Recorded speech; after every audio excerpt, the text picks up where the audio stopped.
মই নৱনীতা মোৰ ইউটিউব চেনেললৈ আপোনালোকক স্বাগতম জনাইছোঁ।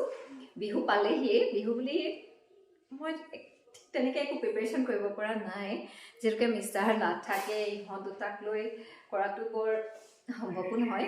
সেইকাৰণে ভাবিলোঁ আজি মই ইডলি আৰু নাৰিকলৰ লাড়ু বনাওঁ। কেনেকৈনো মই ইডলি আৰু নাৰিকলৰ লাড়ু বনাওঁ আপোনালোকক দেখাম। এয়া নাৰিকলৰ লাড়ু বনাবৰ বাবে মই এটা নাৰিকল লৈছোঁ। কেনেকৈনো বগা নাৰিকলৰ লাড়ু বনাব পাৰি মই আপোনালোকক দেখাম। প্ৰথমে আপোনালোকে নাৰিকলখিনিৰ পৰা নাৰিকলৰ ক'লা অংশখিনি গুচাই ল'ব। মই যিহেতুকে মিক্সাৰ গ্ৰাইণ্ডাৰত গ্ৰাইণ্ড কৰি ল'ম, সেইকাৰণে মই নাৰিকলখিনি সৰু সৰুকৈ কাটি লৈছোঁ। ইচ্ছা কৰিলে আপোনালোকে ৰুকনি লৈ ৰুকিও ল'ব পাৰিব।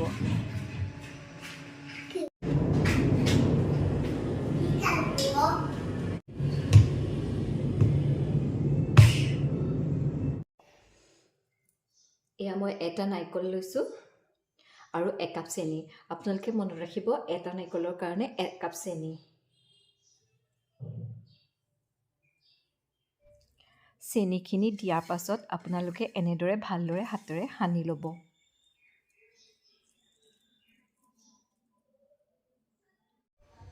মই যিহেতুকে কুকাৰত বনাম, সেইকাৰণে মই নাৰিকলখিনি প্ৰথমে কুকাৰটোত ঢালি লৈছোঁ, তাৰ পাছতে গেছটোত জ্বলাম। আপোনালোকে সদায় মনত ৰাখিব, গেছটোত জ্বলোৱাৰ আগতে প্ৰথমতে আপোনালোকে কুকাৰত নাৰিকলখিনি ঢালি ল'ব, তাৰ পাছতে গেছটো জ্বলাব। এনেদৰে লাহে লাহে ল' ফ্লেমত নাৰিকলখিনি ভাজি থাকিব। আপোনালোকে সদায় এটা কথা মনত ৰাখিব, বগাকৈ লস্কৰাটো বনাবলৈ হ'লে সদায় বাচনটো চাফা ল'ব লাগে। হালধি চালধি দাগ লগা থাকিলে লাডুটো হালধীয়া হৈ যাব। প্ৰায় এইখিনি এতিয়া মই ইয়াত ইলাচিকেইটা দি দিম।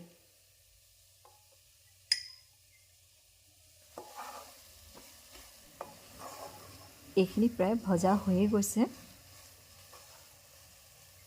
আৰু বেছি দেৰি নালাগে, অলপ ভাজিলে হৈ যাব। তাৰপিছত ইয়াৰ পৰা অকণমান লৈ চাব, লৈ পেলাই আপোনালোকে এনেকৈ দৰে লাড়ুটো বনাই চাব। যদি এনেকৈ গোটা বান্ধিছে তেন্তে আপোনালোকে গম পাব যাব যে লাড়ুটো হৈ গৈছে। দেখিছেনে, মোৰ এয়া হাতত লাগি যোৱা নাই, মানে লাড়ুটো বনাব পৰা হৈ গ'ল। ইয়াৰ পৰা আমি এখন থালত নমাই অকণমান ঠাণ্ডা হ'লেই লগালগ লাডুকেইটা বনাই দিম। ৰাখি থৈ দিলে টান হৈ যাব।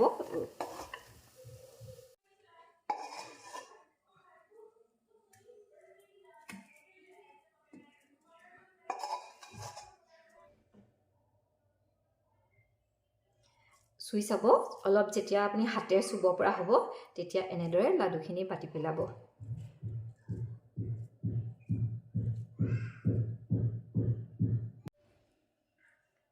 লাডুখিনি কেনেকুৱা ধুনীয়া বগা হৈছে দেখিছে।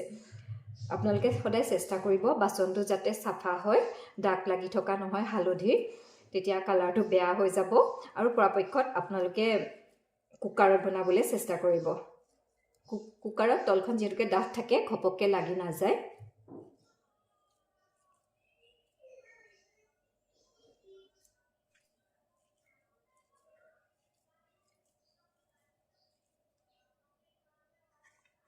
এয়া হৈয়ে গ'ল।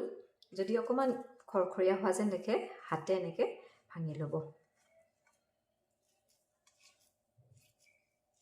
খালি বেছি ঠাণ্ডা হ'লে ৰখি নাথাকিব দেই, শুকাই যাব।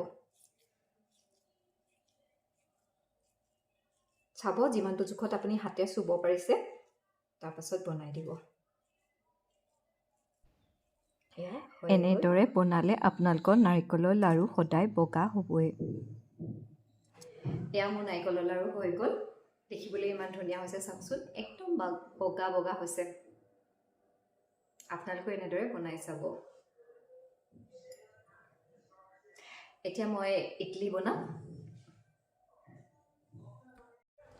ইডলি বনাবৰ বাবে মই লৈছোঁ এয়া চাহ খোৱা কাপেৰে 2 কাপ চুজি। ইয়াত আধা কাপ চেনি দিছোঁ। মিঠা আপোনালোকে যিমান পায় সিমানটো জোখত দিব, যিমান আপোনালোকৰ টেষ্টৰ কথা।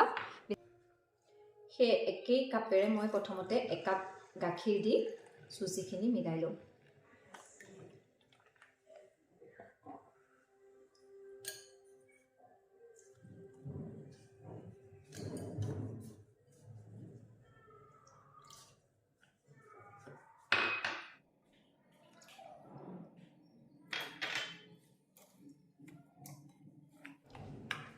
ইয়াত প্ৰায় মই 1/2 কাপ গাখীৰ দিলোঁ। এতিয়া প্ৰায় 15-20 মিনিট সময়ৰ কাৰণে মই ৰেষ্ট হ'বৰ বাবে ৰাখি দিম। এইখিনি হৈ গ'ল, প্ৰায় আধা ঘণ্টামানেই হ'ব হ'ল। ইয়াত মোৰ ঘি দিবলৈ থাকিলে, ইয়াত এচামুচ মই ঘি দি দিম। এইখিনি ঠিকে আছে। ইয়াত গাখীৰ আৰু নিদিলেও হ'ব। ইয়াত এতিয়া ইয়াৰ আগতে মই ষ্টিমাৰটো ৰেডি কৰি লওঁ। মোৰ ষ্টিমাৰ নাই, মই কুকাৰতে দিওঁ আচলতে। পানীটো দি বইল হ'বলৈ ৰাখি থওঁ।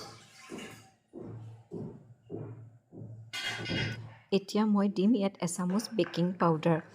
বেকিং পাউডাৰটো বেটাৰটোত ভালদৰে মিলাই ল'ব। আপোনালোকে ষ্টেণ্ডডালত অলপ ঘি বা ৰিফাইন যি নহওক লগাই ল'ব। তেতিয়া কি হ'ব, ইডলিটো সহজে এৰাই আহিব।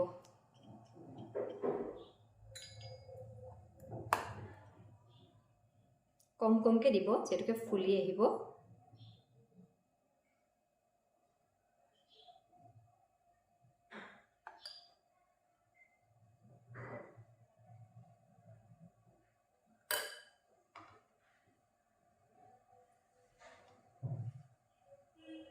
ওপৰত মই অকণমান চেৰি দি দিছোঁ,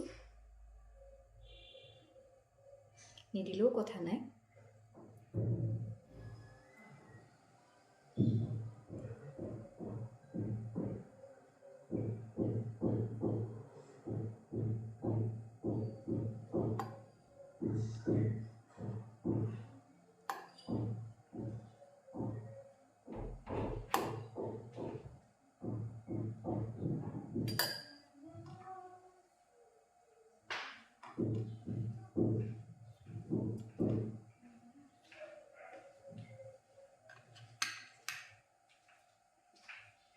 এনেদৰে আপোনালোকে ৰেডি কৰি ল'ব। ষ্টেণ্ডডাল মই পানীখিনি বহাই দিওঁ। আপোনালোকে চাব, ষ্টেণ্ডডাল পানীত ইমানমান লাগি থাকিলে হৈ গ'ল। এইদৰে মই 10 মিনিটৰ কাৰণে হাই ফ্লেমত হ'বলৈ দিম। 10 মিনিট নালাগিলে প্ৰায় 8 মিনিটৰ ৰেডি হৈ গ'ল। আপোনালোকে চুৰি এখন বা টুথপিক এডাল এনেকৈ ভৰাই চাব। যদি আপোনাক নাইফ মানে কটাৰীখন বা টুথপিকডাল এনেকৈ ক্লিন হৈ আহে, তেতিয়া গম পাব হৈ গ'ল। এতিয়া ঠাণ্ডা হৈ গ'ল, ইয়াৰ পৰা আমি উলিয়াই লওঁ।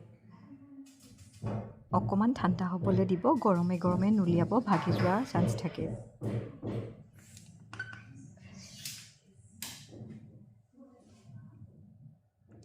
এনেদৰে বাকীকেইটাও উলিয়াই লওঁ।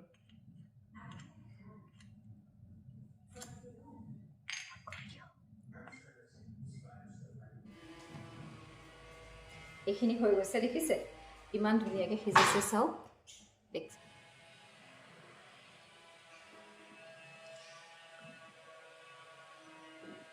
এয়া হ'ল লাড়ু আৰু ইডলি ৰেডি। আপোনালোকে কেতিয়াবা এনেদৰে বনাবচোন, যিহেতুকে বিহু আহিছে, এনেদৰে বনাই চাব এবাৰ।